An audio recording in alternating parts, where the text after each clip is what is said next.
T1 lost to BNK FearX in the biggest upset of 2026 across all esports. And we're here to tell you the one biggest flaw in T1, and it's going to surprise you. Welcome to this week's Let's Cover Korea. Digon here alongside Wolf. And Wolf, what is the one biggest flaw of T1 in your In opinion? this series, we had a huge draft gap between these two teams. T1's drafting was a little bit more standard. It's not that T1 came up with compositions that were not meta or that were bad or that didn't have the proper tools. It's not like they had a composition that was trying to be dive but didn't have enough dive tools, or a scaling composition that didn't have a front line, or that type of draft. I'm talking about the fact that they just kind of played it as standard as possible, almost as if they were trying to hide things, which makes sense because they came in as favorites, right? You want to just play as basic as possible and just win by being the better team and get out of this best of five, so you don't have to show anything for when you inevitably face against GenG, right, in the upper bracket finals, and then potentially in the finals again as well. So you want to basically stay as low key as possible. But when you're playing against a team that has more to prove, is the underdog, isn't as strong as you in terms of five-man coordination. Although when we talk about this in the grander scheme of this series, we'll have to question that a little bit actually. But the assumption again is that they have the better rotations than you, they have the more experience than you, they're the better team. You bring strategy, right? You come prepared. And I think drafts were the issue for T1, but in another sense, B&K looked like they wanted it more. They prepared harder. The series meant more to them, which you can't even really throw shade to T1 on for that, given how much this team has accomplished already and how much they've traveled. And like for BNK, it's like, okay, we did have the ASI tournament, but we didn't fly there. It was online. This is real, right? We're actually going to an international finals, right? It's still a domestic tournament, but we're going to Hong Kong. And so for players like Diablo, I think that means a lot. For players like Vikla, even, I think that means a lot. And so it seemed to me like T1, to be honest, kind of phoned it in on this series, and B&K showed up and had their best performance ever. And the thing is, Wolf, according to the post-match interview, the press conference interview that all teams have to do, Koma specifically said when he was asked, if you were to talk about today's draft, what would you say? Koma said, there was no intention to experiment in a playoff match. All of these picks were chosen because we wanted to win. But in the preparation process, I think I set the wrong direction strategically. And that's why this result happened. So Coma doing a coach's job, falling on the sword, and kind of saying, hey, it wasn't draft the day of. It was kind of what we thought was strong. And Doran reiterated that sentiment earlier, saying in the best of series compared to a best of three, I think the champion meta can shift more. So we probably should have thought more carefully about compositions suited for a series and about lane matchups. Because when we look at some of these draft decisions, like even we'll start from the back. Game 4, you talked about it. Yunara was up and Lucian was up, and we thought, okay, Diablo, they're giving Yunara over. Diablo's going to take the Yunara. That has to be the whole reason with the way that the band shook out. And then BNK took Lucian, and then all of a sudden T1 were like, well, I guess we take Yunara then. And it almost felt like they weren't quite ready for that shift. And I think that type of comfort and preparation and understanding of oneself, BNK FearX, and what kind of player Diablo is, was so cool. Like, here's a power pick that is constantly being banned or being prioritized in other series. It falls to game 4, and Diablo's like, nah, I got this. I, as a player, have this. Me and Kellen, as a bot lane, have this. We can play around it. And that is what they did. It was so cool to see them kind of come up with that. And then the big one is the Jin Rakan bot lane against a face up Ash Seraphine. Ash Seraphine was already shown. They knew what they were playing against, and they couldn't find a composition that worked. The flex of the rise to the top lane by Vikla, who said on the space in English in our interview, that was my idea. I realized rise pretty good against Kennen, not good against Anivia. You take it clear. That was like so cool. Again, just kind of the preparation and comfort that BNK came in with. That's what we've seen out of T1 in the past. And here it just felt like, hey, we're standard. We're better than you. We'll play straight up. ooh, we kind of are now a little bit behind in these drafts, and it played out as such. Yeah, and like it is such a I think you hit the nail on the head in terms of this team knowing its identity and knowing that they can trust Diablo, right? Um, T1 is always it has always been sometimes limited, I would say, by in the past, like Faker's champion pool at a certain period in time, right? Like when Yep. Faker's during Faker's injury, for example, especially, he stayed to a pretty tight comfort pool. But this is before Fearless as well, so he was able to do that a little bit more. And Yep. Gumayushi's champion pool was had to be drafted around a little bit as well at times in the past. But overall, T1 they have Faker on their team, so they're outside of his injury in those periods in time, generally no limits in terms of his champion pool.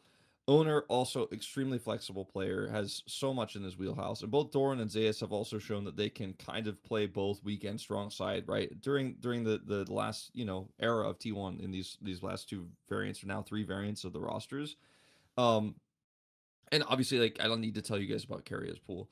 So T1 often just don't really have an identity per se. They just draft for the comp and they draft for the most possible playmaking on the map and rotation power. Like they're a macro and pinch type team where they push into side lanes deep. They punish anyone who tries to punish them. They're always the type of team that can see every single possibility of what's going to happen in a game state and be able to use their composition to punish it, right? So they're like the most well-rounded you could be in an almost oppressive way. Like that's how I would describe T1 as a team.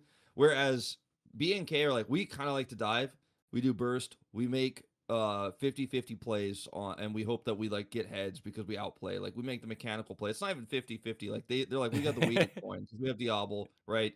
And Diablo's going to look for this insane play. Our Raptor's going to look for this insane dive angle. We're actually going to take these risky plays, but we think we have the mechanics to back them up, and that's their play style.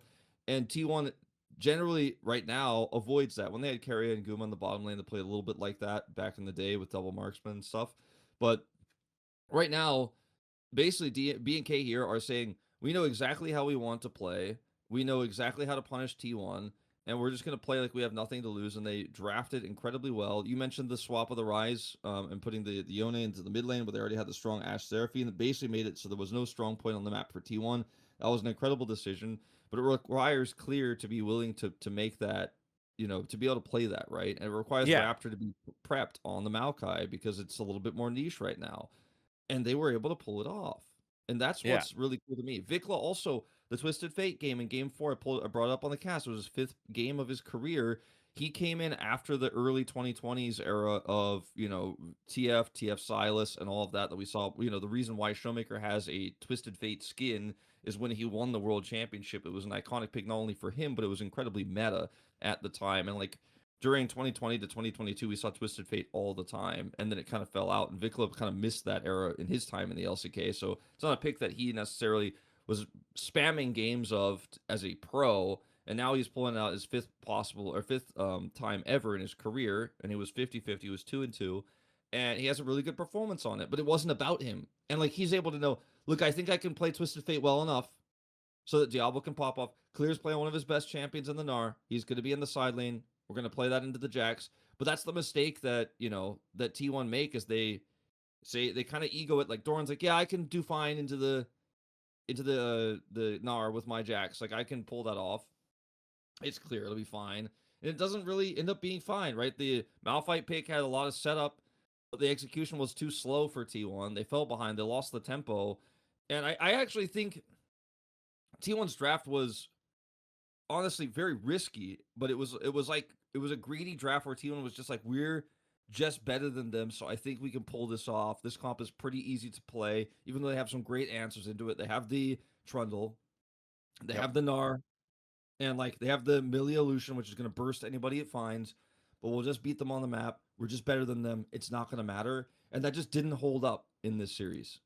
Yeah, just going back to game 4, the decisive game, like, I think of Malphite ult at level 6 like Nocturne ult, where you and, like, Twisted Fate, like, you want to have an impact with your first ult on the map. Like, you want to have that, and I just when I think of the Malphite in game 4, I just think of the pressure that Vikla continually absorbed in the mid lane. He was matadoring Owner being tempting, and Twisted Fate, not mobile, right? Like, you get flash, that's it, And it just felt like he dodged a couple of those early on that never allowed the snowball to go. And Doran picking the Jax into Gnar, I'm fine with, because Doran was the better top laner until that moment. Like, even though that Clear had the Rise and Doran had the Kennen, like Kennen, he was the only one doing well. Doran ended up having like a negative scoreline because his team was so far behind.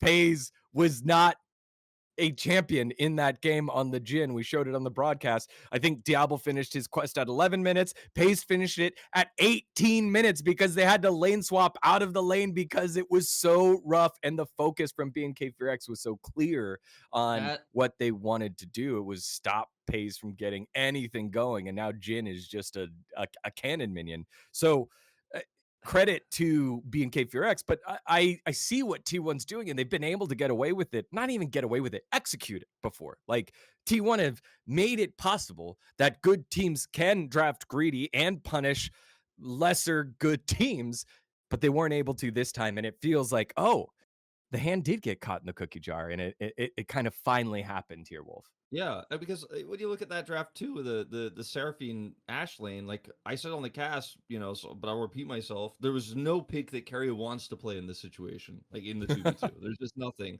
But he's kind of like, all right, if I play Rakan, we have insane engage. We have some zoning with the Anivia, right? As long as Faker doesn't fall too far behind. Spoilers in this one, he did. He got just He completely did. obliterated by Vikla.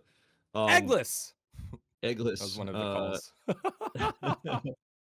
And he's he's behind, right? So you're playing this bottom 2v2 that's unplayable with a Wukong that can impact lanes pre-6. Really, like realistically can't do it, right? Like that to me is T1. If you just put your hand over the composition of BNK, like if you covered it up on your screen and you just look at T1's draft, you're like, that's a sick draft. Like that has engaged for days. It's got a top lane that should have prio. Jhin Rakan should be able to get through a lot of different matchups. And then you have the zoning of the Anivia, and you can hard engage with a flanking cannon or the Wukong Warriors Trickster Cyclone setup. It's sick. It's like actually an insane draft. The enemy AD carry is going to have a miserable time. The front line's not going to be able to close the gap. It's a great draft, right? But look at what BNK have. They're like, okay, we're winning bottom side. We have a really cool matchup. We pulled out into the Anivia. Maokai is great into literally all of this comp. And then we have the Yeah. Rise in the top lane, which neutralizes the cannon. And it's like, okay, holy shit, BNK, you cooked so Yeah. hard and you came up with all the answers. And I think a lot of people were like, Baker was shit today. Like he was so bad on the Aurora. That's just not for me. That's like not even true. I think T1 That's not actually true. played individually well. I think B&K were just better. They had the better drafts. They had the better tools.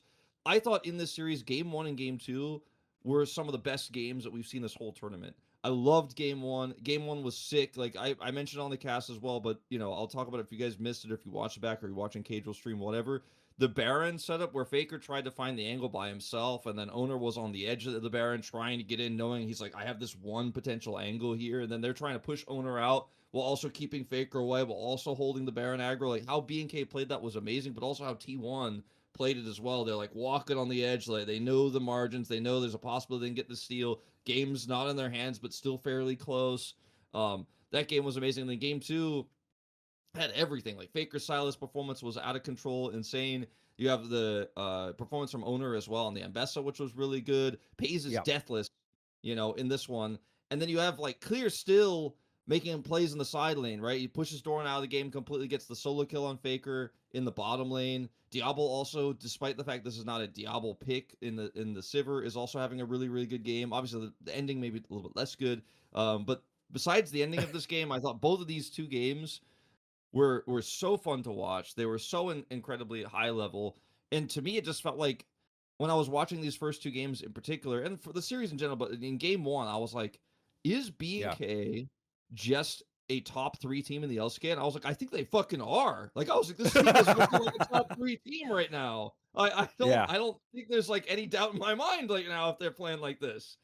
I think both teams showed up to a street brawl in game number 1, and there was some macro. I think the macro that was being done was mostly by Faker, as per usual, kind of directed the guys around. But then it just got so street brawly. They were just taking fight after fight. We had a highlight that started with Pays dying in the mid lane by Pantheon ulting him mid, and then it finished with Pays dying in the mid lane, trying to take mid tower, did, and then go 1v1 against Vikla, which was probably the moment, and I wanted to focus on this one a little bit here, Wolf, where people were like, is Pays able to be T1's bot laner? I think out of all the players, Pays had the roughest moments.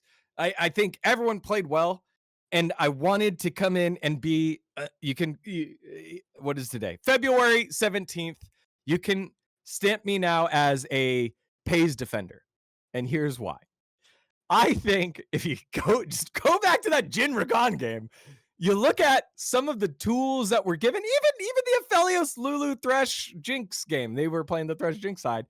He was not given the same tools that Diablo was given, and wasn't given the same tender love and care of strategy towards the bot lane that Diablo was given as well. Right? Yeah. Like, I mean, he was just dove under turret by a Pantheon. You know, what are you gonna do? like you have obviously, to know that. obviously he You doesn't have to get caught the 2 times he got caught in mid lane. Like, those 2 times yes. don't have to happen.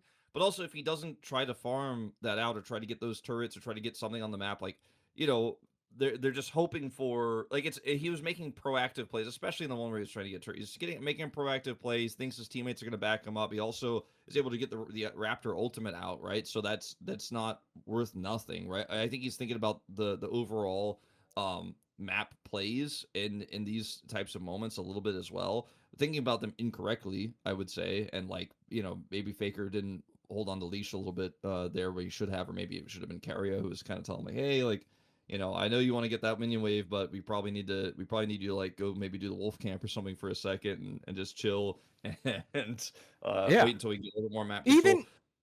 Even the Pantheon ult mid that led to the Baron play, that was that, like, there was a lantern, right? Do you remember? Carry a lantern for him, and it just got warded. He was playing on the edge as well. He wasn't like in no man's land just walking in and dying, except the one that he did afterwards. That one was kind of a little troll. Maybe he thought Pantheon ult was going to be back up and he was going to die. Really great. It was really greedy, but yeah. But he was playing on the edge, and I think if Koma's saying, hey, it's not draft, like, we didn't troll draft or we didn't experiment with draft, we went with stuff that we prepared but it didn't come off, then I think that's also saying we didn't execute the draft the way that we wanted to as well as a team. So whether that's, hey, owner, I need you to be bot's best friend this meta, I need you to be down here a little bit more because Raptor and BNK FearX showed us the way, maybe that's the change that they make.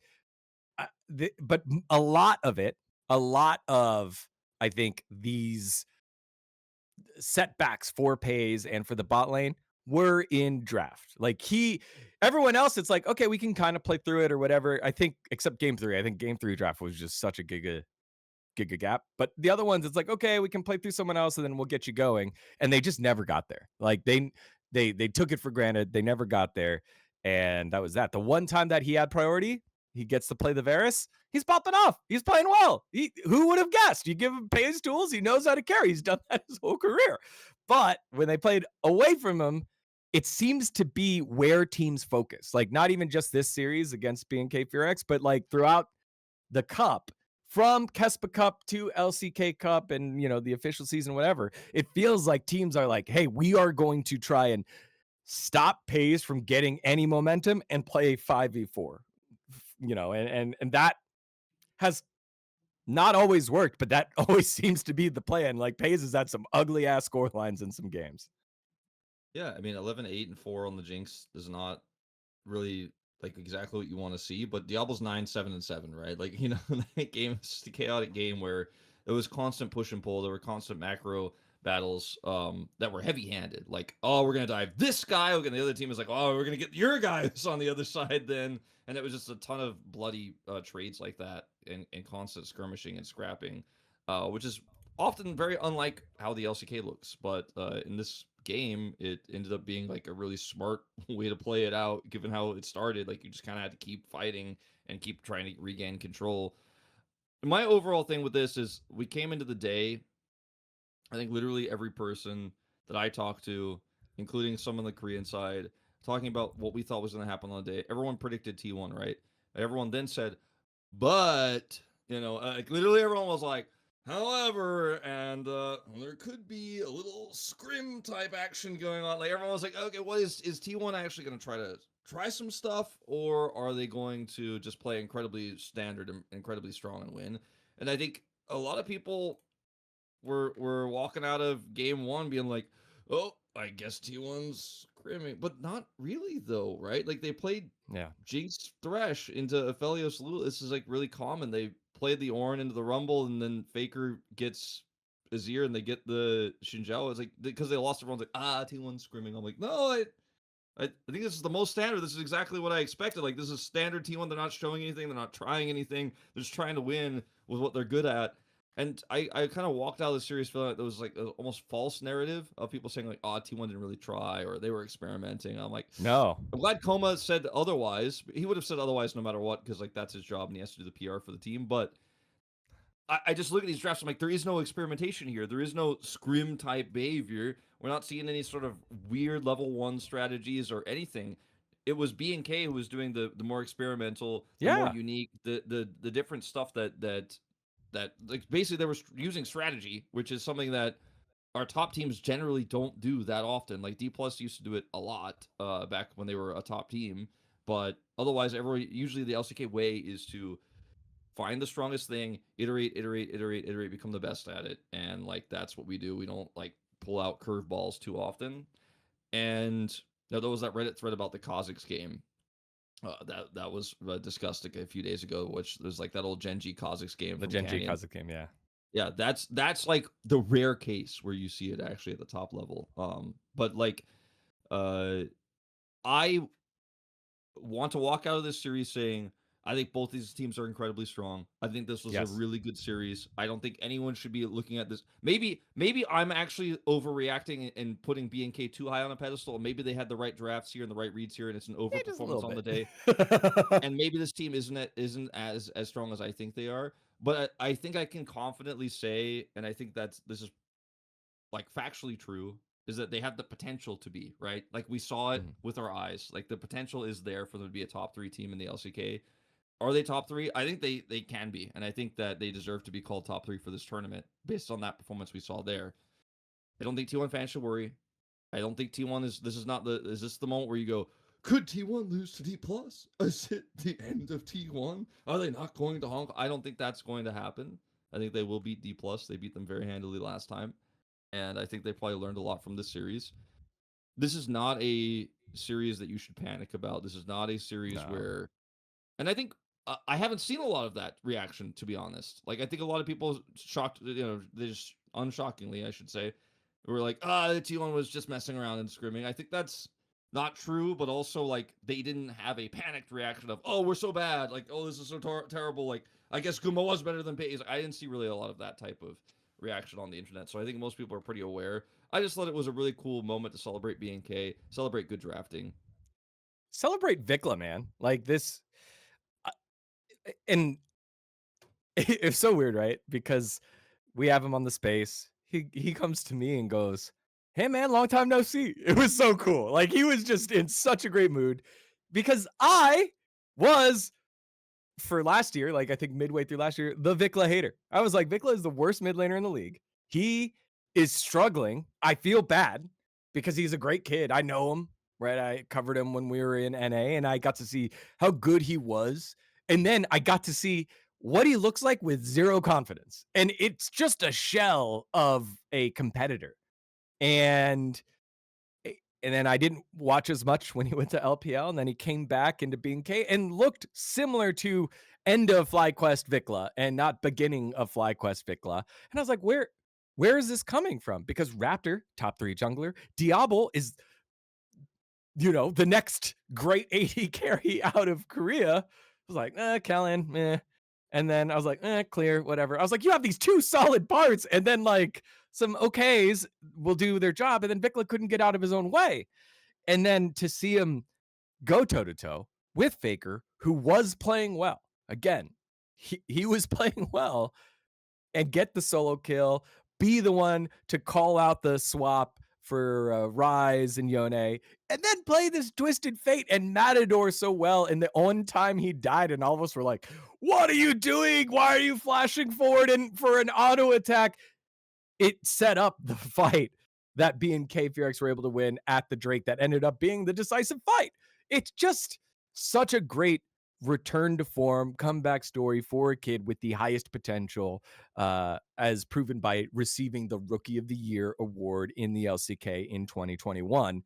To just have that kind of performance, and or was it 2022? I forgot what it was. I think it was It was 2022. But 2022. either way, like for him to have that and just come back and be filled with confidence, that's what we want. Like you and I talk a lot about players that never get the opportunity to break through the first team. You look at all the half of the mid laners in LCS. You have Saint, who was behind Showmaker. You have Quad, who was behind on Nongshim, right? Solka. You had Quid, who is behind Chovy. There's one more, Call Me, who is behind Fisher, I guess, like last year. All There's these probably a guys few different rarely mid get laners the that were opportunity. swapping in and out all the time. That's true. That's true. But you have I all these guys that are behind someone great that don't really get the opportunity. And here's Vikla making the most of it and getting it done, and everyone looking at him at a different light.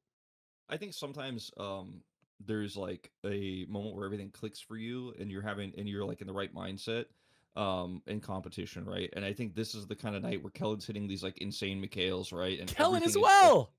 everything is just going right.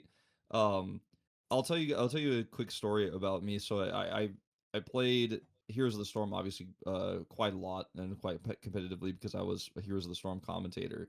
And I was very nervous to play the game on stage because like if I had to play it for like a show match or something, because I was like the other casters are like really good. Like Dreadnought was like super high level, and I was like, I don't want to play against these guys, like they're better than me still.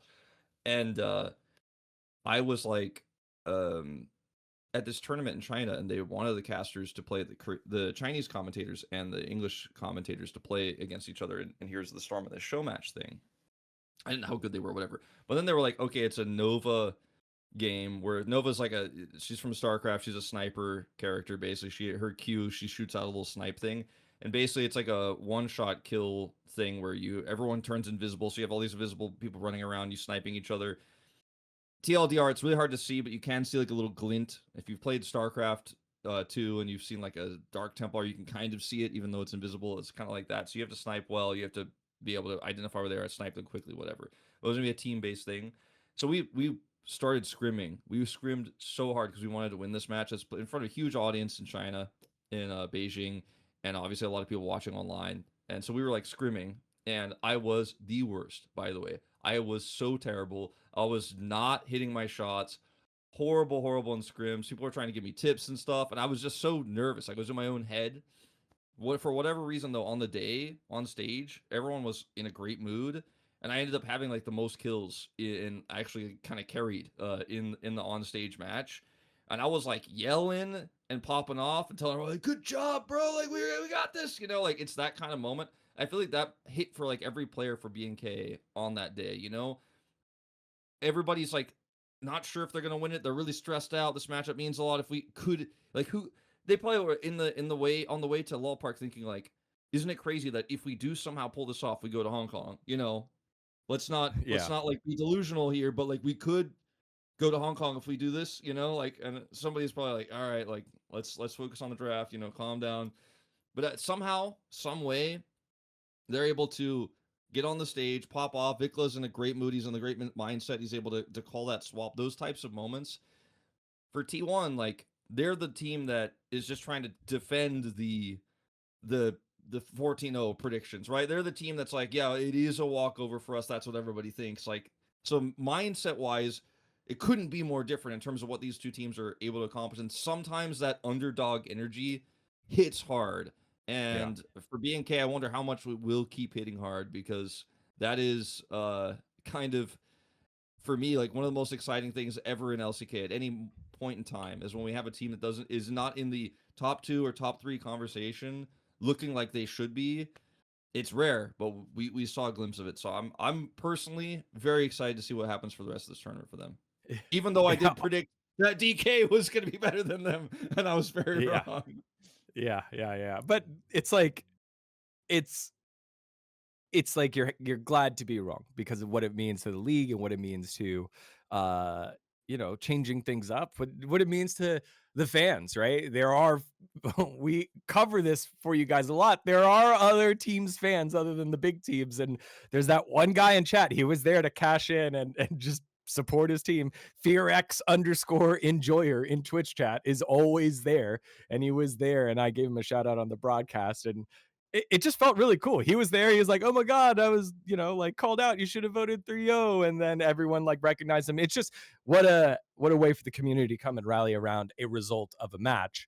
And it feels mature as well, right? T1 aren't out. Fans didn't go full meltdown, and they realized like, damn, that was a good performance. And for Vikla, like again, you could see how much it meant to him. Like the first thing he said, "How do you feel after the game?" He goes, "I get to go fly."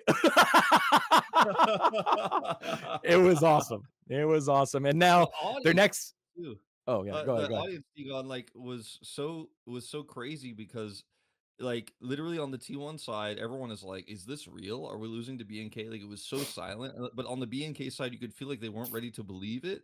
And like Yeah. Atlas and I were on the BNK side, I'm pretty sure. And like it was just like looking at them, like looking around at them. They were all kind of like, "Oh, I don't want to trust it."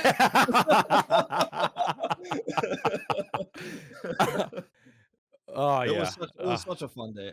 Those are the kind of days of LCK that like I know T1 fans may hate me for saying this because their side lost, but like these are the kind of days that I don't expect to see when I come to work, but when I leave work, I just can't stop smiling. Like these are the kind of days where you're like, hell yes, this was an awesome day of League of Legends. T1 did play well, but Yeah. not well enough. Well, I think it's when we have great League of Legends as well, which most of the time includes T1. And this time it did include T1 as well. So I think that's totally like I understand what you're saying as well.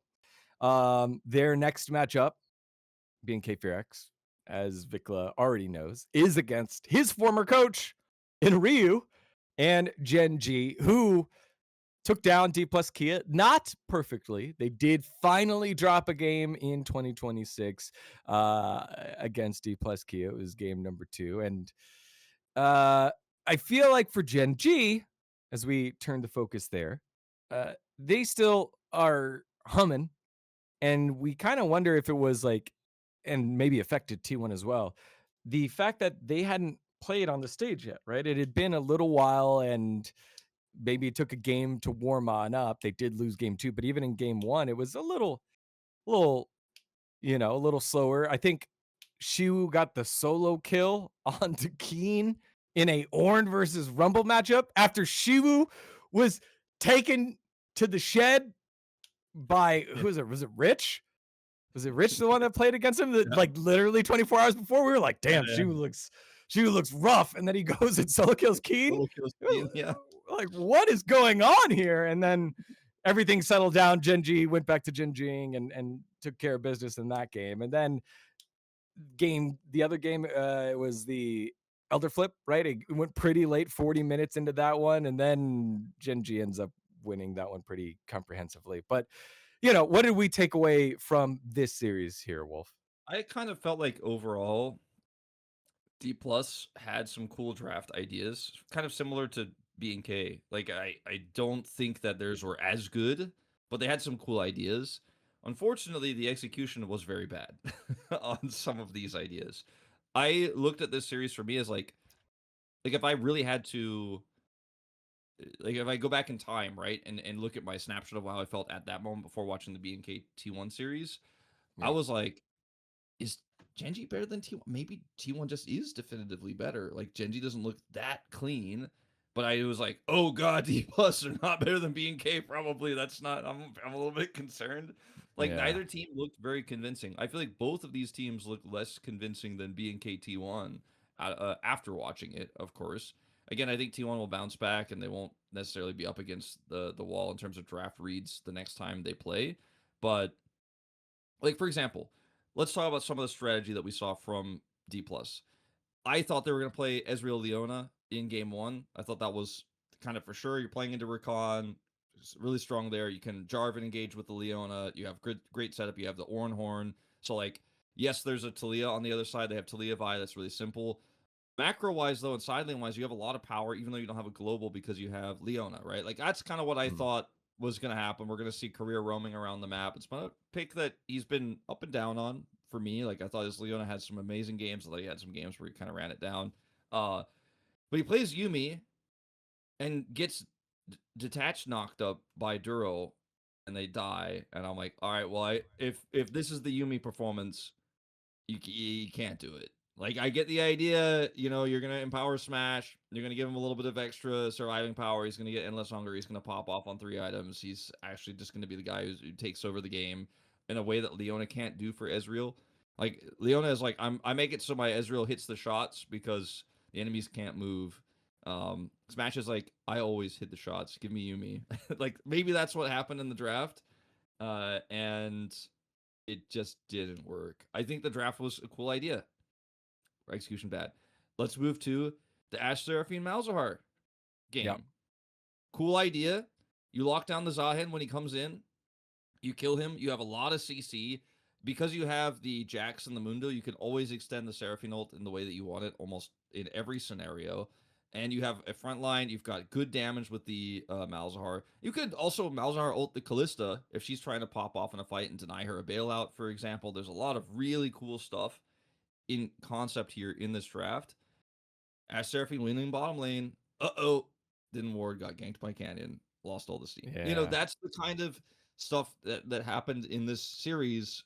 And also, Shoemaker's performance on the Malzahar was sometimes a little bit weird. Like, he loves to pick this and weird niche scenarios like this, but I feel like almost every time he does, it just, like, he gets in his own head or something and tries to make big outplays and tries to chase too far. Like, they were chasing kills on the top side of the map and just giving over so much gold to GenG. They just threw this game so early into the lead of GenG was so big that, and the macro control they had. Keen's supposed to struggle a little bit early on the Zahen, right? Like, it's not easy to play Zahen early, and Keen was just gifted so much of an advantage that, it just ended up being ultimately, like, not even really a game. And I like the idea, again, from D+, but the execution was bad. Whereas for BNK and the following day, right, like, the idea was good and the execution backed it up. So maybe D+ can bounce back. Maybe it was just an off day for them in some ways. I wasn't that impressed with GenG players not named Chovy either, though. Like, I don't think that GenG had a bad day, but really only Chovy had a god tier day, right? Like, Chovy was out of control good. His Aurora obviously was insane. But even his Ahri was insane in the loss. Like, I'd push back. That Elder I'd fight push was back crazy.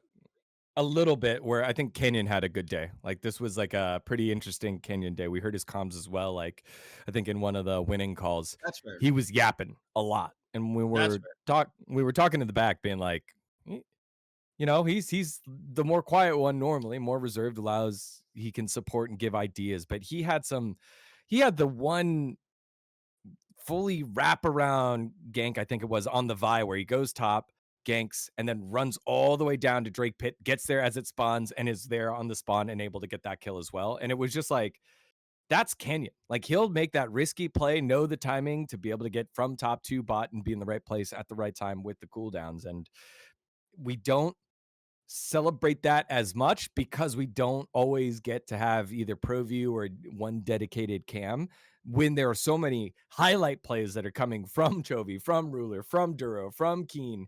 So we don't get to show how that macro is kind of controlled and supported by Canyon. I think he played well. But now that you brought up the drafts, and I forgot how much CV Max was cooking here, doesn't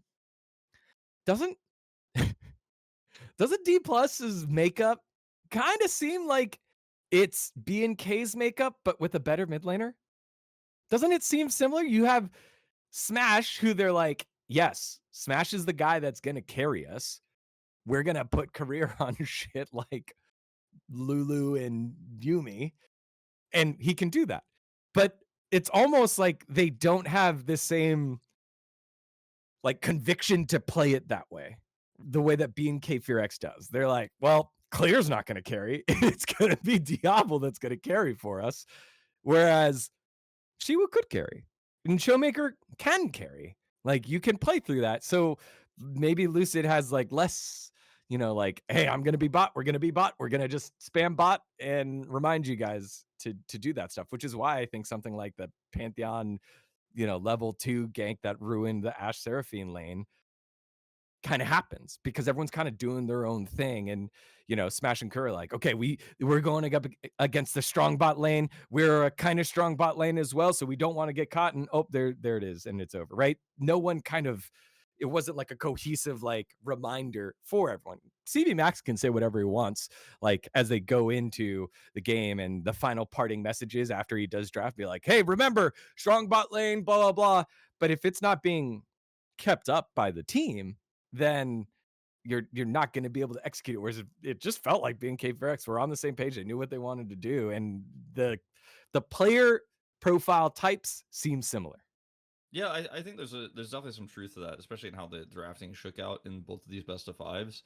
I think one big caveat to mention when we look at this is that Canyon did have a better performance. I'm glad that you brought that up than Owner did in his game on T1.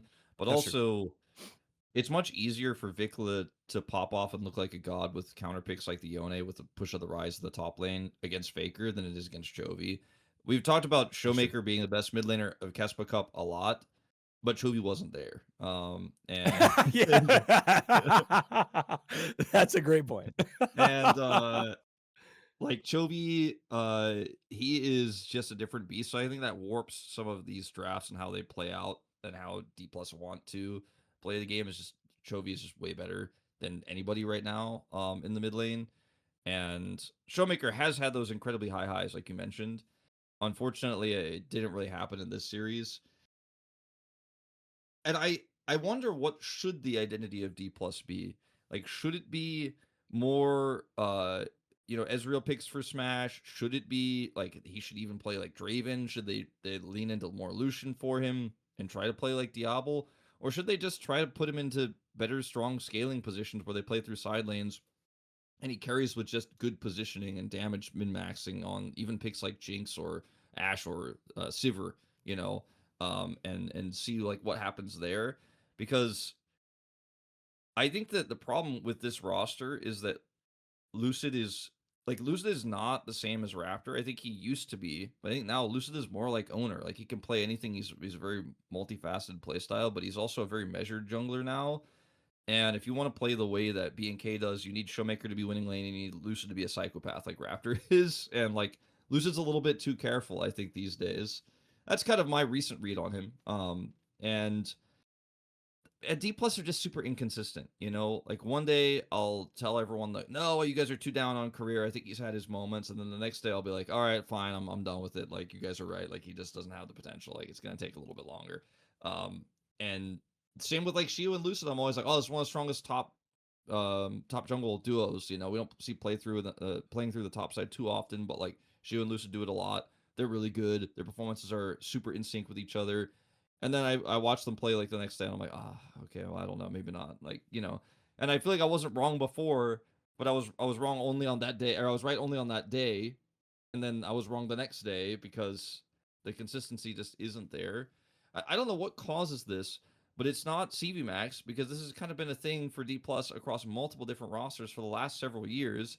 It's like the same issue every time.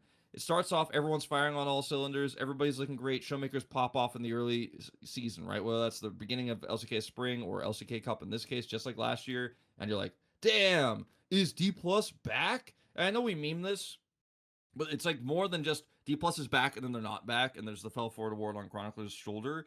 Like the way that they fall apart is so similar every time, where it's like starts with the inconsistency, and then they get into their own heads, and then they start having shot calling problems. Like every time, it's like first everyone's on the same page, everybody's good, shot calling good, individual play good, then individual play falls off a little bit, starts to be a little bit inconsistent, and then the map reads start being bad, and then the macro goes away, and nobody knows how to start a Baron. Like it's the same sort of thing every time.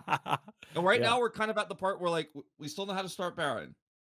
But I don't know if like does that extend past LCK Cup? I'm really not sure. Like do we start LCK and they're already like I don't know how to do Baron. I am sad about it, but also like kind of not sad because it just keeps happening. Like I'm kind of over it. I want this team to do well. They're a world Yeah. championship team. They still have Showmaker. You know, this roster is cool. They have some of the best young talent, period, in the world. Like, they have Shio, Lucid, and Smash. Please do well. That's what I want. I just don't know if Yeah. it's going to happen. I don't trust it to happen. Yeah. It'll be kind of like BNK against T1. It's like we'll see it and we'll believe it when we see it, you know? And I think now you can kind of believe it there.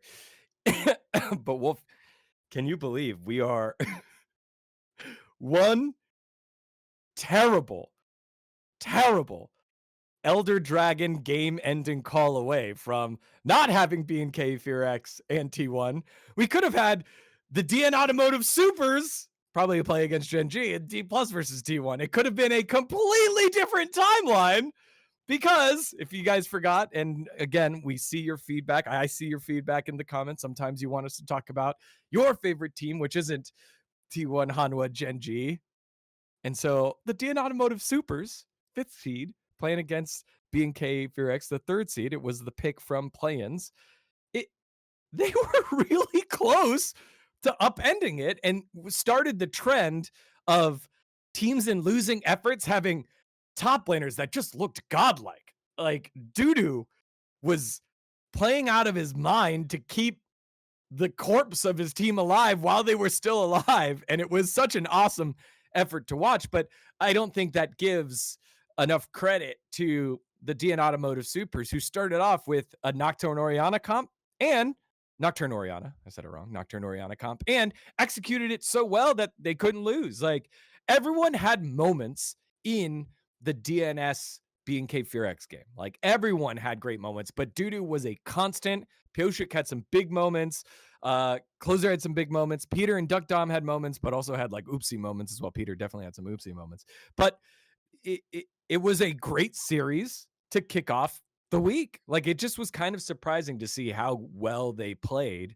And again, a game 5 Elder steal and then just kind of pushing into the base. And yet again, we have to watch the DNS fans just kind of watching stunned silence as BNK then run down mid and then stop before throwing the game themselves. And all the fans just be like, shit, that could have been us. It's actually unreal. Those series were the series that made us predict 3-0s for GenG and T1. Because we were just like, man, this is a mess. There is no way. Like GenG and T1 are gonna be like, yeah, okay, it's really cute what you guys have going on there, but yeah, the big boys are kind of going to the finals, so you guys can have fun with your toy cars and shit. But we're actually gonna go, we're gonna go, you know, for the big crowd over there. I kind of have a lot of, for both DNS and DRX, like there's a lot of small things that go wrong in their games. Like Rich, what's with the solo deaths, man? Like no matter, like Rich is having the best day of his life. He's having the best day of his career since Heroes of the Storm, and like he will still get solo killed for some reason. Like in the bottom lane, he's trying to push one extra wave too far to get the bottom turret or something, and he just dies. Like what's going on with that? Rich has looked so good. He has looked so good compared to his last 2 years, right? Looks so good. Yeah. And yet also still like sometimes costs his team a huge objective like Baron because he dies at a somewhat random moment because he misjudges a situation. And then like for Duck Dom, like there's something about this. Okay, I talked to you about this a few weeks ago, like how it seems like Duck Dom just gets tired. You know what I mean? This is Like, the tired theory. There's this theory with like Duck Dom. I'll leave him unnamed, but someone started bringing this up to me, and at first I was like, no, that's stupid. He's a pro player. Like what? I was like, no, trust me. Like Duck Dom gets tired. Like he doesn't play as well in the later part of the series. And I in my head I was just like, nah, that's interesting. Like I'll kind of start looking into that like for fun, but it kind of almost holds up that his performances get significantly worse over time. It may just be that he plays more comfort picks for him or the picks that he likes more early in the series, and then or often later on in the series, like he plays a pick that's a little bit more under threat, like the dive comps come up and he just. But it seems like his positioning gets worse. Like he's less locked in somehow. I don't know how to explain it, but I felt like it was true in the World's Finals as well. Like you started off great, and then it was like, ooh, what's going on, my man? Duckers, Yeah. no, like It's the sugar rush theory, right? He gets that yeah, great start and then runs out of energy, and it he keeps happening. crashes. It I keeps don't know what's happening. going on with it. It's honestly a bullshit theory. I don't really know, but like I can't stop thinking about it when it just keeps happening before my eyes. Where he's one of my favorite AD carries, right? And he starts off great, and then he just starts to be less great later. Uh, and you know, like those are the two big glaring issues I have for these two teams that just keep seeming like they keep coming up. Where I'm like, okay, Duck Dom. Like at the beginning, everyone knows this, but I'm one of the guys who said Duck Dom's elite, Duck Dom's great, and it feels like in game one, I'm always telling everyone around me, like, I told you, look at this guy. And then He always later does on the this. series, everyone's like, Wolf, what's Duck Dom doing? And I'm like, I don't know how he's doing it like that. Like, remember game one when it was fine? And like closer and Pioshik cannot play 2 straight weeks. They cannot play 2 straight weeks at top form in a row to save their lives. It doesn't matter. Like they can't do it. Like Closer and Pioshik have the greatest day ever. Is it your Closer again? Oh, Pioshik, man, this guy is so insane. We love Yep. Pioshik. Yep. He's back. He's playing this eclectic pick. We're playing an iconic pick in an incredible way. The Lee Sin game, yes, Pioshik. And then the next game, you're like, okay, well, I mean, not even that's like individual game. I mean, like the next day of that week, like in the second game of the second series of the week that he has to play, in a group battle or in regular season. I'm like, Pioshik, man, remember when we were good like just 2 days ago? What's going Yeah. on? These are the things that, like, even though DNS can bring D plus to 5, right? Like I think they could bring like T1 to 5 on their best day. On their best day, they bring BNK. I already did bring BNK to 5, right? Like on their best day, they could do this. Like in a double elimination bracket, I feel like they get weeded out eventually, right? Because they just can't find the consistency, and Yeah. that's what's holding both of these teams back, both DRX and DNS, is that they just cannot be the best version of themselves on the Rift every time. And I think even though like some people will say yes, like a little bit of underperformance from T1 against BNK, I think that's again overblown. And for those who say it, because it actually wasn't said that much as we talked about earlier, T1's like worst day is higher than like the average day of all of these players, right? So that's the problem, is if like you have a lot of variance in your play, but the bottom of your variance is like really low, like we lost to bro low, like level of variance, then I can't be excited for you yet. Like I'm Yeah. not excited for either of these rosters, even though when they do it on the day, when they have a great game, you're like, yes. I almost have like coach energy where I'm like, yes, that's what you're supposed to do. Yes, like, oh my Yeah. god, That's what I can see it. it's like toddler's first steps. You're like, yes, yes, I know you Yeah, know how to yeah. do this. You're gonna be able to do it. Yes. Please keep doing it. Oh man. But yeah, like that kind of energy is what you feel like with the supers when with the makeup of this team. I think for me with DRX, it's a little different because you're living and dying with UCal. I'm not sure if you remember in game one when they eventually won. D plus Kia took a fight outside of their base on the bottom side jungle. They looked so disjointed. It was like a flank that came late by Shiwu on cannon and just died or on whatever he was playing and then died. What was he playing? I forgot what he was playing. Anyways, the flank came in like so awkwardly late. Okay, yeah, it was Shiwu on the Jace who was having a terrible time. Oh god, And yeah. he kills Don't play that Rich, game. but then everyone kills everyone else. Showmaker went in, the team wasn't ready. Lucid went in, the team wasn't ready. And it's like, all right, DRX are gonna finish pushing through bot lane. They'll take mid tower. They could end the game here. And Yukal just died to the tower. I'm not sure if you remember this. Like he just, Yeah.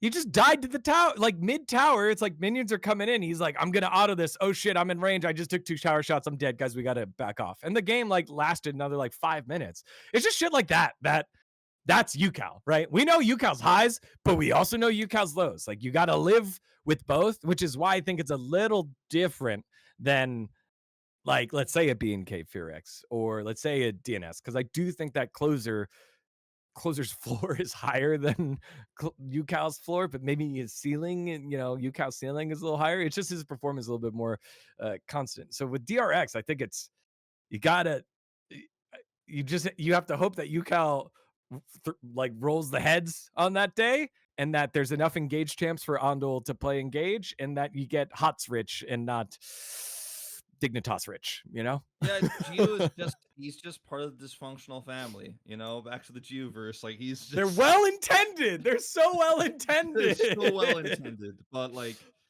damn, it's Look, son, we're getting you a Nexus. Oh shit, mommy's got to go back to base for a little bit because she overcooked and stayed at the tower a little bit too long. Gio also has been gifted so many of these early games by teams just underestimating Andil, but then when they just play standard, it's like Gio. I feel like a lot of people look at Gio as an inconsistent player because he has the pop off Unara games, and then he has the next game where he does very little. Yeah. And to me, it's just because Gio is not. He is more like Gumayushi, right? He is way more like Gumayushi than he is like Smash or Diablo, right? He's the guy who's going to do the consistent job, probably not going to get caught, probably going to have a pretty fine laning phase. If Ando hits the hooks, he can have a great 2v2 in lane, just like Guma. Like Guma carry a lane back in the day, insane, like, right? Like they're one of the most winning lanes of all time. Like I do think Gio is very fine in lane right now. Last year, we could talk about that at another time. But right now, looking fine. But in these games, sometimes they just flip the game on a Scuttle Crab, and Gio gets 3 kills. Flip heads. All right. Guess Sounds what? good. Like Gio's popping off because he's fed on Inara. And then the other games where they either try to go for those flips and then lose, he looks silly, or he just doesn't get accelerated, and he sits back and scales really well. And he's hoping that like maybe his team will keep him alive, and sometimes they do and sometimes they don't.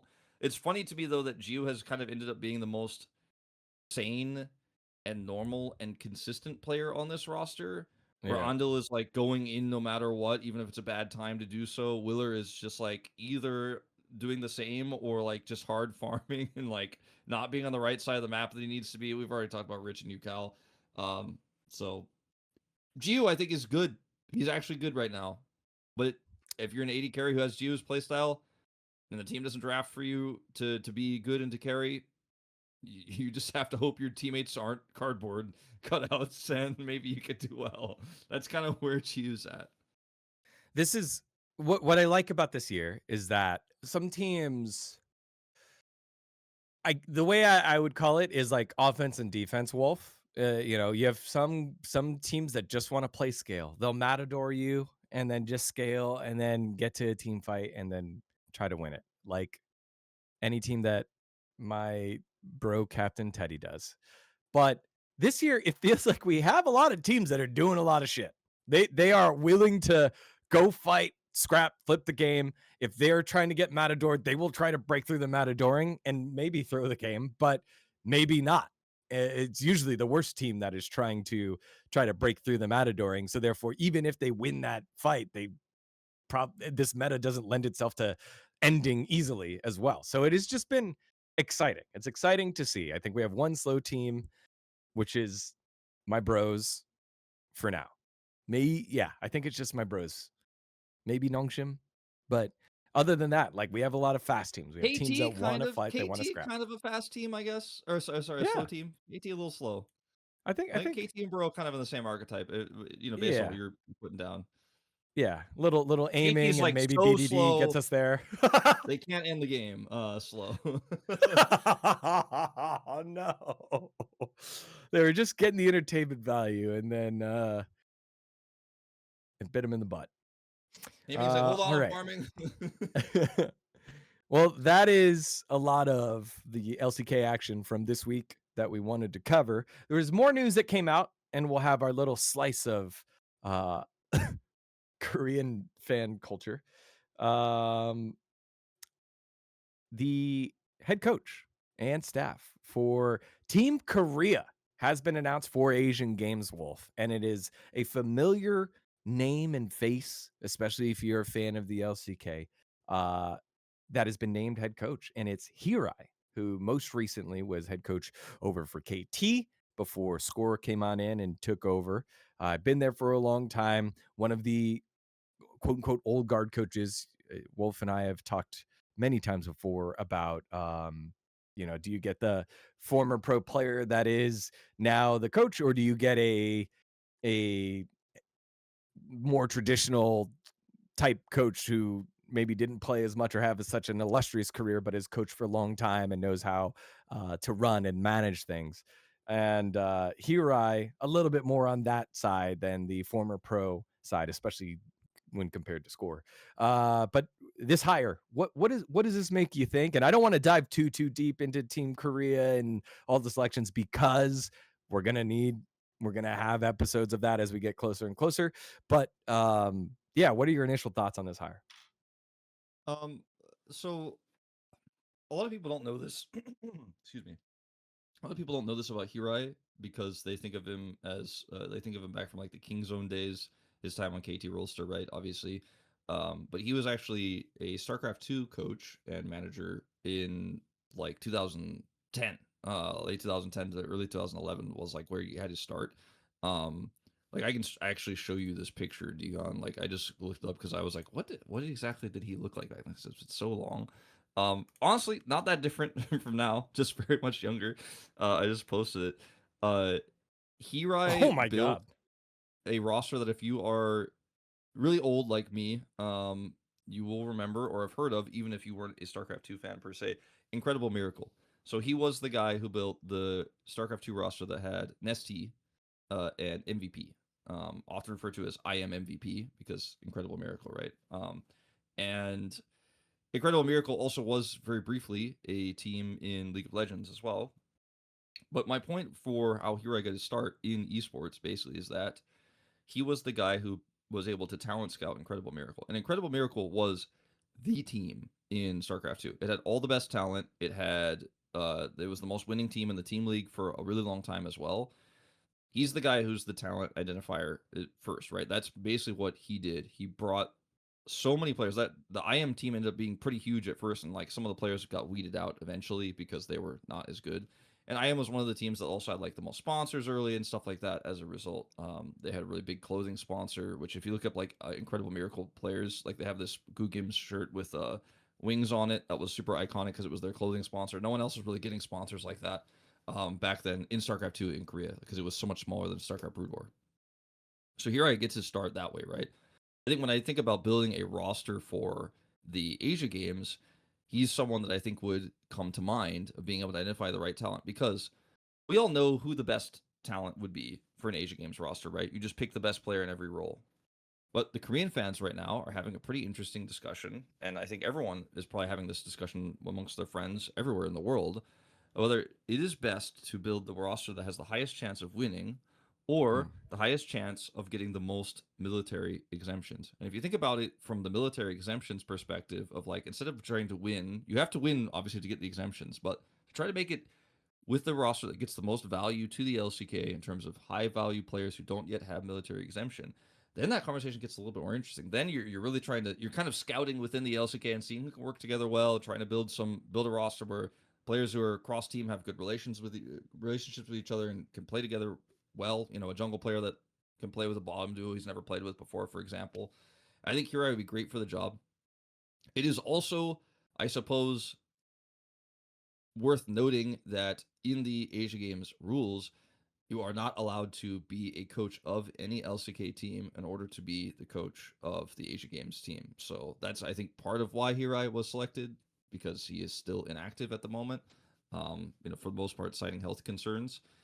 So hopefully he could lead this team and build a cool roster. But seriously, when I think about somebody building a roster that's unique like this, if we're going down the best military exemption maximizing route, I think Hirai would be fantastic for this. He is so good at that kind of stuff.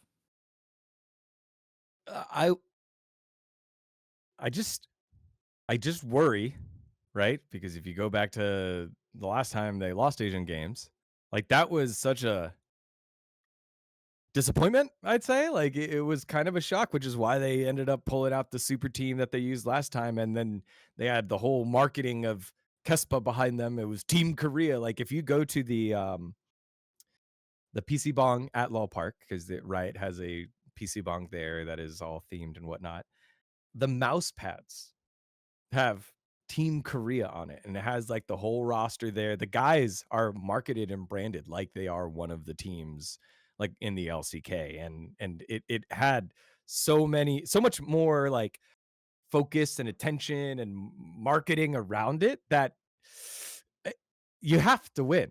You have to win. And like it feels weird to say like, okay, if we don't send Chovy and we send BDD instead, because BDD great mid laner, Showmaker great mid laner, and they, they should be able to do it, and then they don't. Like that to me is kind of interesting. Like Chovy has been the most dominant mid laner in the last 2 years. Faker has come up with the most clutch moments in the last 2 years since last Asian Games. So I I just I I just fear if they go with a roster that isn't quote quote perceived the best and try to go the military exemption route and and and then fail, right? I think if they do a The mix, question is, people won't get mad. yeah, I think that they might do a mix, to be honest, because that's the best way to get some military exemption, but also have like Chovy be able to carry you to military exemption. I think that it's probably some form of the BLG roster they have to beat, right? Like that is going to be like Yeah. what it is. So you really just have to think about it as like, can this team beat BLG? And like with the performances we've seen from LPL fairly recently internationally, on one hand, you're kind of like, maybe the mixed roster and or just the military exemption roster could do it if they prepare well. Because the LCK has just still been incredibly dominant. We had the first, double LCK finals at Worlds finals that we had in a while, just a few months ago. So I like the idea of exemption maxing because it's just really fun to me. And I think that's what this whole tournament was about for so many players. Like that's why the schedule gets, moved and everybody moves everything and like houses and mountains are moved for Asia Games, even though it's a tournament that compared to the LCK viewership wise, very few people watch. And like from a global audience, there hasn't like even been an official English stream for the last few times really for the big matches. So I think it's very clear to me and to everybody involved in this that it is about the military exemption and the gold medal that comes with like the big team Korea and all the branding that comes with it, right? But from an LCK perspective, it's all about the exemption. So I'm happy to get some more players exempt if we can. Like Lehens, if he doesn't go to this and win this, this is his last year. I think Lehens has to go to this tournament and win if Lehens is going to play League of Legends in the future. Like think about that. I know Lehens isn't having his best year, but he's an iconic player. Maybe he can pull something off with this roster, win the tournament, and boom, he's exempt, and we can see him for a few more years. Those are the kind of things that I'm thinking about, right? Yeah. Like I don't like losing players to the military, but we lost so many. We do every year. We lost Deft, Yeah. obviously. So Peanut. These are the like things, maybe a Peanut fan is like, I wish they picked him over Kanavi back then. Maybe he could still be playing in 2026. LCK Global, we lost Huni. Yeah. He's on his way back. He's almost done. You brought up Hirai, and I, I guess I just didn't put it together that he was like the staple of Incredible Miracle, right? When I was in my early, very uneducated fandom of the LCK OGN at the time, I was like, what a freaking name! I am Incredible Miracle. Like that's so cool. But if you if you dive into his Leaguepedia and his coaching history, in between his move from Incredible Miracle into Longzhu, into Kingzone Dragon X, there's a pink shield with an Incredible Miracle uh, logo on it. And it's I am Athena. So Incredible Miracle Athena, where he was the coach for 6 months, which then led me to there was female leagues in Korea, which there was apparently.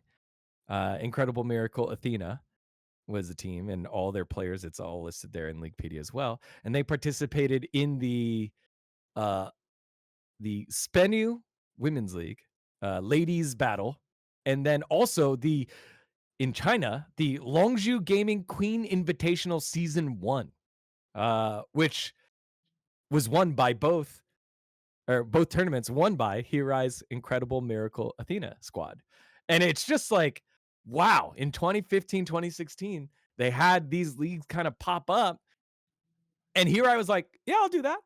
And he won. Like, it's just so cool. It's so cool. Like, I think I love it when we get into the the the pieces of League of Legends esports history brought to you by the wikis and the Wikipedias, the Wikipedias of the world. We're like, wow, that existed, and that was like how big the game was at the time. That was the directive of the leagues at the time, or players at the time, or teams at the time. And for Hirai, it was a stop on his journey towards success where he found success. So I thought that was just a cool little rabbit hole to fall into. One of the hardest working people in the scene, bar none. Hirai, like this guy he's gone from the bottom of esports to the top for real. And now trying to lead his country to ultimate success. That's such a big honor. So we'll see what he's able to do it. Big duty, I would say. All right. So before we close it on out, here's your little piece of Korean culture and fandom. Has been brought to my attention by actually an LCS fan that there's a current fandom meta that's going around, and it's putting like a pro player or a famous player, and then like a bunch of characters around them, like in a square, like the Brady Bunch, and a square around them, or like on Instagram, it's like 8-9 posts, and that kind of It almost represents looks like an them. alignment And chart. yeah, Yeah. like them and their energy, and they're in the middle, and then a bunch of different characters. So I thought I would show you some because it's a reminder of how big the fandom is here in Korea, how wide the fandom is here in Korea, and the different walks of life everyone comes from. Not everyone is a fan of a competitive League of Legends player, and they themselves have a competitive background. Sometimes it's just the hero culture. And so I think this is cool. I think, I don't care about how you share your fandom as long as it's not negative, right? Not tearing down people and whatnot. And I think this is cool. So we wanted to show you a little bit. So the first one is Keen here. So Wolf, Keen is known to have like the Karopi, which is the top left there, the frog energy kind of thing. Yeah, so Keen has always been associated with this Karopi Sanrio character that you can see to the top left of the Keen variants page. And if you actually just look at his thumbs up and his smile in the center picture and then the Karopi picture, I think it won't take you very long to figure out why. It's also because, okay, so think about it this way. Keen usually has pretty large glasses, right? And like Karopi has very large eyes. So like the whites of the Karopi eyes are kind of like his glasses, and then like obviously his real eyes are like the Karopi eyes, and he's always got that smile that looks really similar to Karopi. So that's like where that comes from, and that's something that you'll probably see on a lot of Keen fan signs. You probably already had seen it, but you weren't really sure what it meant. But that is why he has this. I'm not sure about all the other images where they're from or like what is going on there. I want to say the girl to the right of him is from like a platformer game, like an indie game. She looks similar to a character I've seen on one of those things, but the person to the bottom left also has some serious Keen smile energy going on. So I can kind of see that. I think this stuff is very creative. It's like not what I feel very old. Like I don't really understand what it's supposed to mean. Like I don't know if all of the like is the top row supposed to be different from like the bottom row, or are they just I think it's just like the energy. It's just the energy, yeah. Because like the one to the right of him is Froppy from My Hero Academia Suyu. Like, and so oh okay, so that's what it's that's just about. again more frog type energy. And then I don't know what actress that is or what famous person that is in the bottom left, but like that kind of like things good, everything's good, just a little cute energy, I guess. So like this is the type of stuff that's happening. So I have more examples, Wolf. I have more examples. Next up, we go to the highly loved by his fans, Guma Yushi. So Guma, they've got him in the suit here. I think this one is just pretty much on the nose, right? Everything's good. Little sneaky in the bottom left from the We Bear Bears, I believe that is. He's got, the actually energy to prove everyone wrong, always proving everyone wrong on the right. Top right, main character anime energy. And don't forget, he can kill you with his own Varus skin. He's got the Varus energy, and that Varus, they kind of made Varus's hair kind of look like his hair. I'm not sure about the cats. Not sure about the cats, but I think it's another type of Guma energy. What do you think? I think that this one is a little bit easier to relate to than the Keen one is more like I guess the Keen one feels a little bit more physical appearance related, whereas this one feels a little bit more personality quirk related. Yeah. And I like this one for that. The bear with the glasses is very funny. Yeah. And the guy in the top center, I don't know if he's famous or not. I apologize for not recognizing him. He almost looks like that famous professor guy, that YouTuber. But that pose to me like feels very Guma when Guma's like doing a cute pose, but he doesn't really want to, maybe like, or he's not. Yeah. He's kind of like, okay, there's a little bit too much press for today. We just beat it's last interesting. place, DN Automotive Freaks. Yeah, Don't rub it in, exactly. but also give the fans what they want. Yeah, exactly.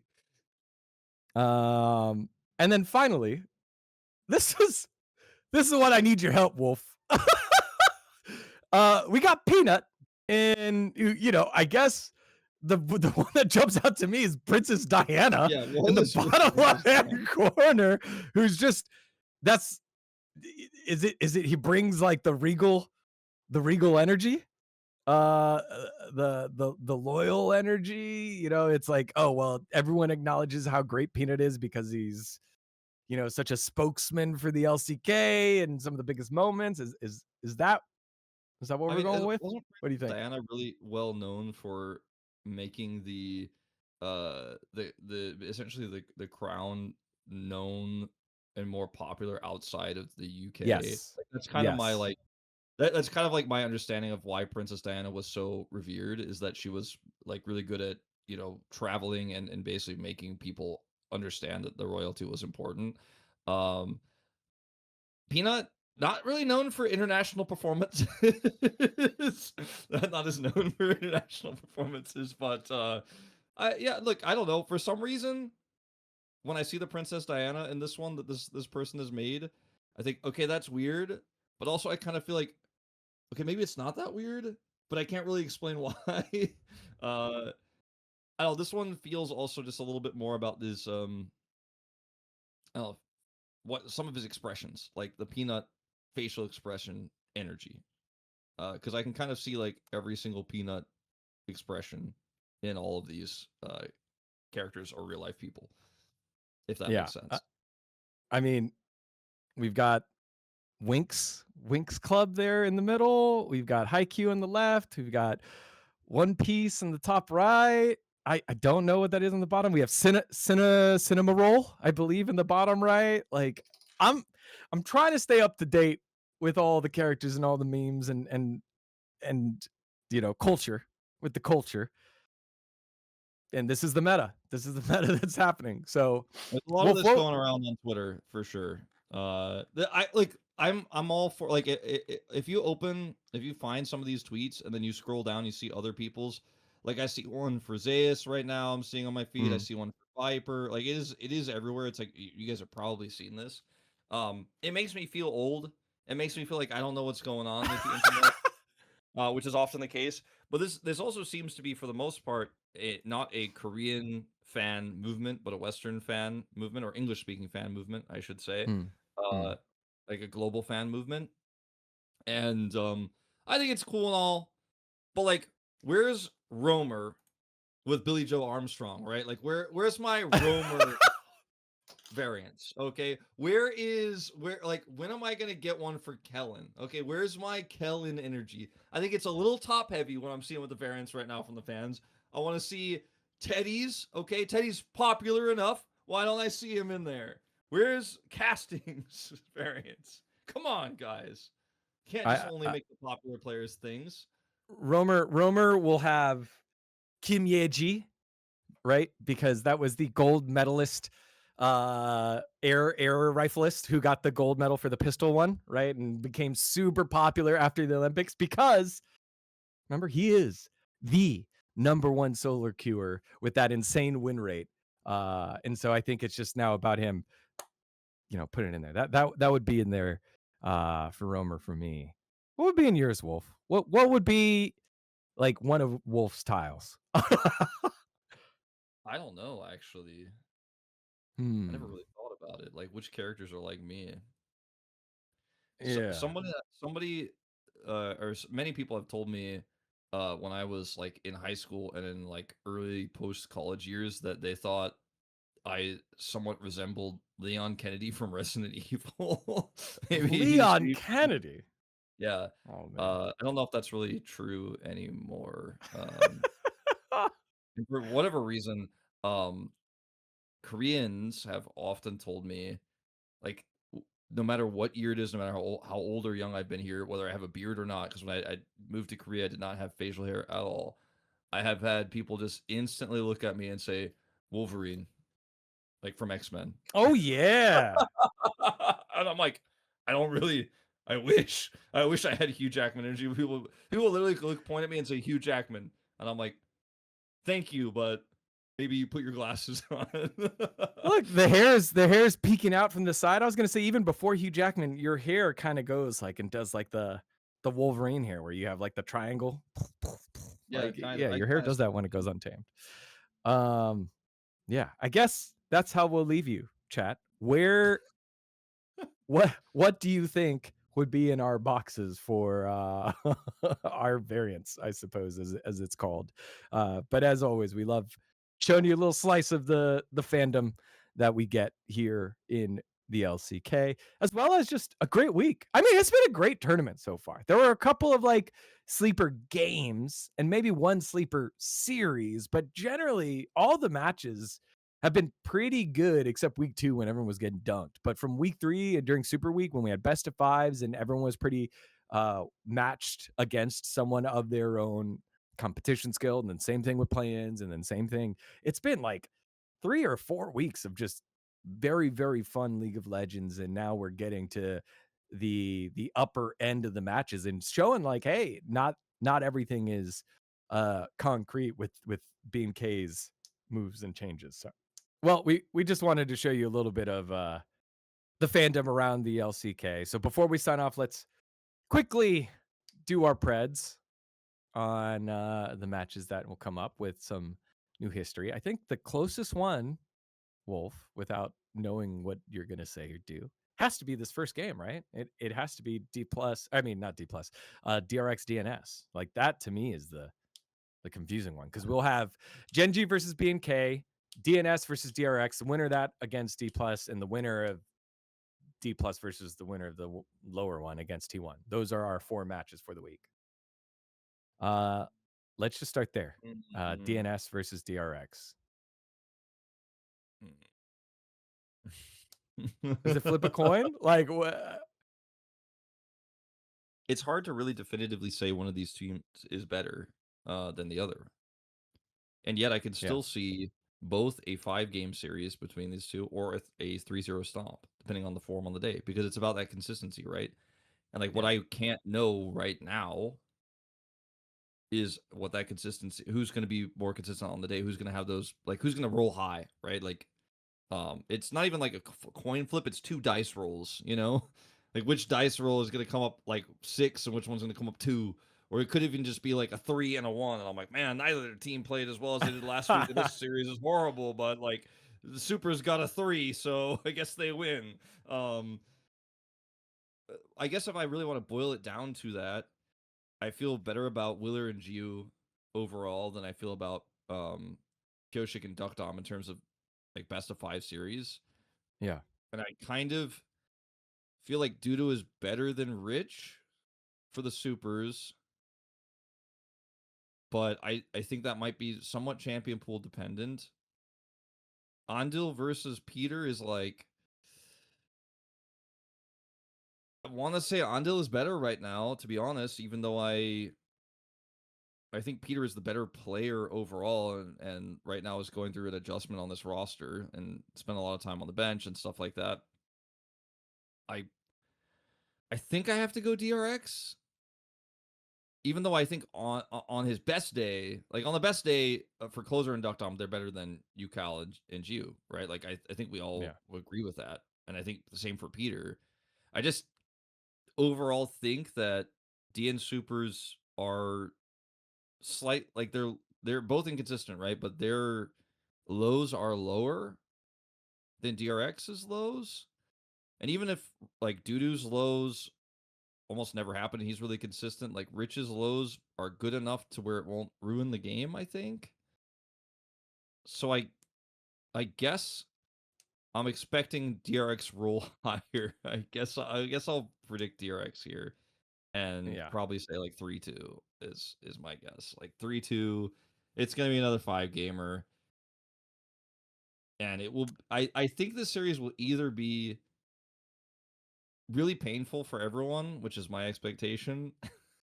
Like, even if you're a fan of either of these teams, it's gonna be painful. You're gonna be like, oh god, like game 2 was so good, why can't we go back to that? You know, for whatever team you're following.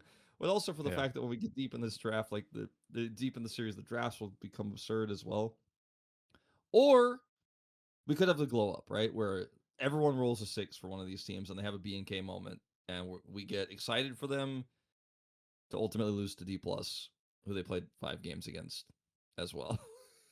I don't know what's gonna happen here. I'm back to being like, yeah, I'm really interested in BNK. These two teams, a little bit less interested. What's your read? Like, what do you think? I think the important matchup is going to be Dudu and Rich, because both those guys had pretty solid series in their round 1 matchups. Like we constantly were like just praising both of them for keeping their teams in it when, you know, the inconsistent portions of their rosters like were being inconsistent. When UCal was having a rough game, or Closer's having a rough game, or Peter had a rough game, we thought maybe he was going to get subbed out for life.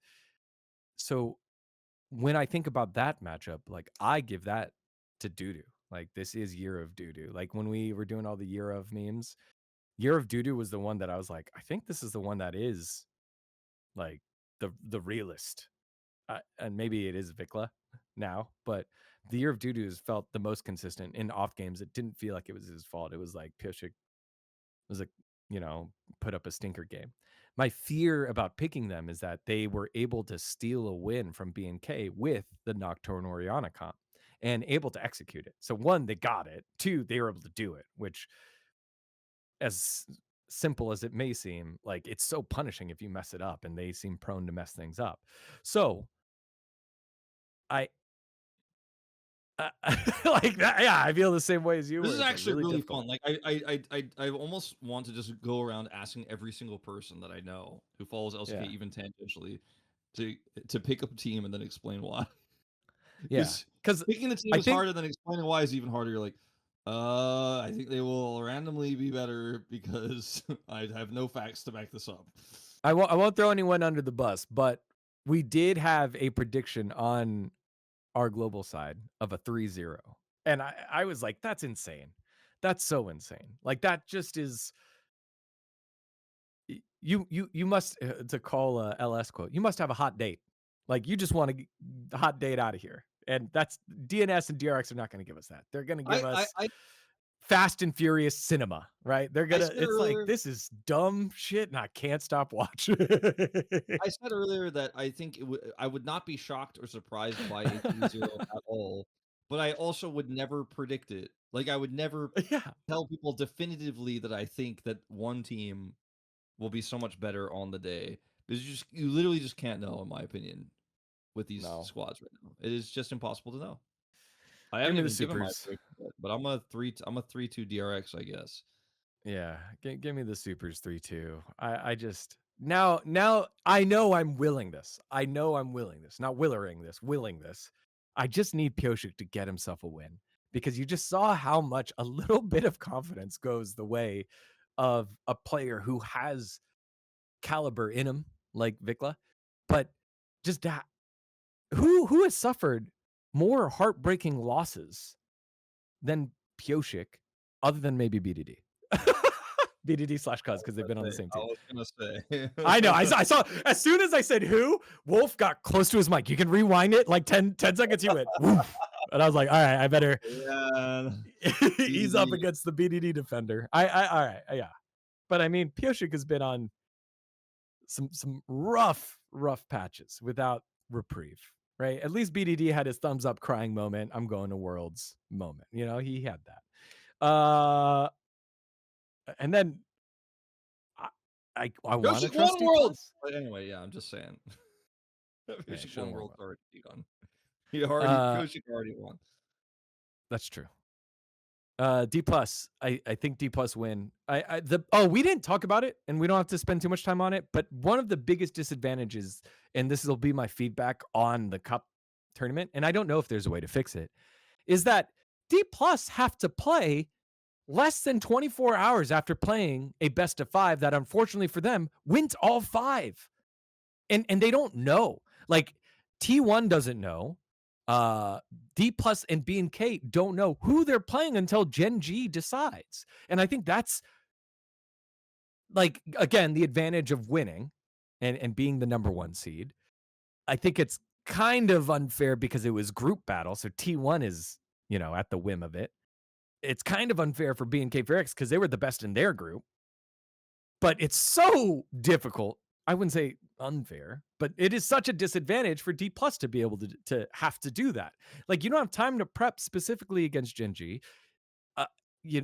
They were the lower seed, so I guess you could have assumed that GenG was going to pick you. But if you were prepping against T1, if you guest prepped and it's the other team, you're just so fucked. You're demoralized. Like it is such a difficult spot for them to be into. And I like. I just want to add on to that because you could feel how much power B&K gained from the extra time.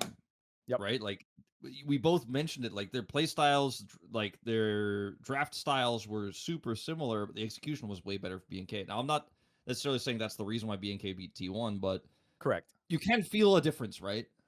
I just wanted to empower what you're saying.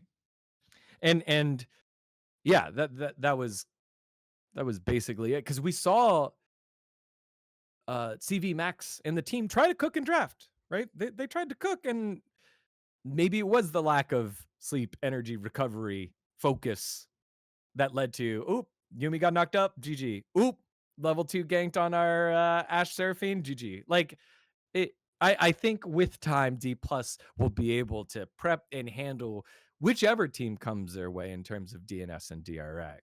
I think the only way you could fix this would be to, for example, as far as I know, we went Thursday to Sunday, right? What if you just did Wednesday, Thursday, Saturday, skip Sunday. Friday, skip Friday, and move it that way? That could have actually been the way. Maybe that's something we could do next year. Yeah. D plus 3-1 over whoever makes it out. I think the supers or DRX. I think it'll be fine. I think they'll be ready to go, and you can't use the cobwebs as an issue.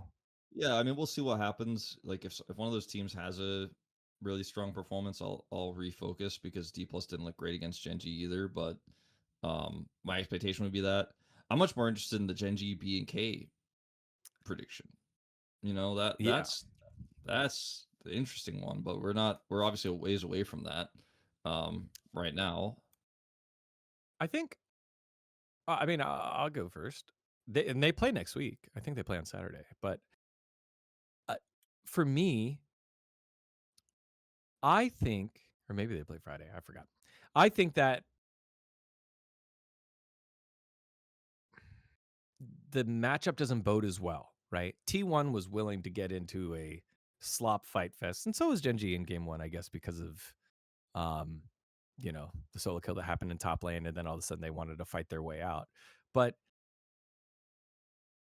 D plus were able to get to late game, right, and get the elder flip and whatnot, and that's just not what BNK does, right? BNK wants to come and punch you in the face and fight you, and as you said with Showmaker against Chovy, I think Vikla might not find the same level of success against Chovy one-on-one, and I worry that this is going to be a take these early coin flips, win fast or lose fast, and the coin can't be as weighted anymore against GenG because of how solid all of them are, except that random solo death by Keen in the top lane, but Clear is probably the weakest member on their team. So I feel like it's a tough, much harder matchup for BNK.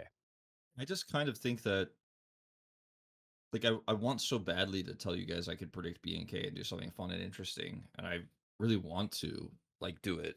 Like, I want to say, like, yeah, if they play like that, they're better than GenG, what GenG showed, the level we saw against D+. But I just have to go break it down and boil it down to the individual pieces, and I'm like, ooh, Clear versus Kian, no way. Raptor versus Canyon, that's the one where I'm like, oh, that feels kind of playable. And even when you think about Diablo, you're like, oh, Diablo is so good right now. They always play through him. And you're like, yeah, but it's Ruler over there. You know what I mean? Ruler Like, and Duro. yeah, that's the thing that makes it so difficult. Is it's just hard to imagine them coming out of the early game in a favorable position, even if they play well. And then GenG's macro is really good. Now, BNK's macro was insane against T1. I think that if BNK win, it's because they have good draft reads in a 5-game series. So you'd have to predict like 3-2 or 3-1 at best if you really think BNK can win. So that's why I probably am going to predict like 3-1 GenG, even though I I know BNK can do it. And the last time we saw GenG, and we hadn't seen them for a while before that, like, they didn't look great, whereas BNK looked amazing. But we also have to remember their series against DNS, right, where they did almost lose to DNS. This meta is prone for upsets as well, because we have a set of, like, our main meta champion pool is quite solved, seems, but then you find out that maybe it's not. Like, there's a lot of new picks coming up right now, as well as like how volatile the bottom lane and the 3v3 that happens down there is, and just decide games. God, this one's hard because my heart is telling me like 100% BNK do it, and you're a coward for predicting GenG, but my head is telling me like, no, Wolf, like, of course GenG will win. It'll be close. It'll be a good series. And with a prediction, you got to go with your head. So I'm just gonna go GenG 3-1. GenG 3-1. I think I'm right there with you.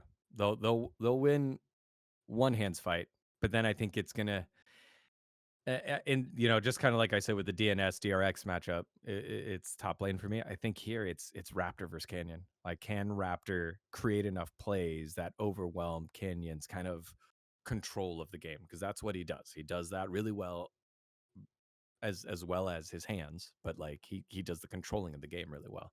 And so we'll see if Raptor is able to keep that up in the same way that he was able to kind of overwhelm Owner and T1's kind of overall macro. Very, very fun to watch.